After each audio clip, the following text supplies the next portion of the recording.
Hi everyone. Hi. ঠিক গৰম কিন্তু বহুত পৰিছে দেই এইবাৰ। হয় বাইদেউ গৰম বহুত পৰিছে।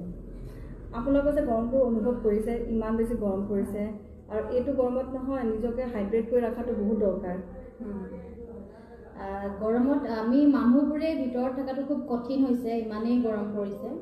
সেইকাৰণে আপোনালোকৰ কেট ডগ যিকোনো জীৱ জন্তু যি আছে আপোনালোকৰ নিজৰ লগতে সিহঁতকো সুস্থ কৰি ৰাখক, পানী সময়মতে দিয়ক আৰু আপোনালোকেও সুস্থ থাকক, পানী খাব। যিহেতু আপোনালোকে জানে যে কেট হওক ডগ হওক বা যি বেলেগ জীৱ জন্তু আছে তেওঁলোকেতো নিজে মুখেৰে ক'ব নোৱাৰে, আমিয়ে বুজিব লাগিব ন। তো গতিকে আমি অনুভৱ কৰিবলৈ আমিয়ে চাব লাগিব যে সিহঁতৰ গৰম লাগিছে, ফেনৰ তলত ৰাখক, ধুনীয়াকৈ পানী দি থাকিব যাতে সিহঁতে ভালকৈ থাকিব পাৰে। হয় হয়, গৰম বহুত আৰু আমি মনত পেলাই দিছোঁ আৰু যিহেতু বাইদেউৰ পেট শ্বপ আছে আৰু মই ইয়াতে কৰ্মৰত কৰোঁ, সেইবাবে আপোনালোকক এবাৰ খালি মনত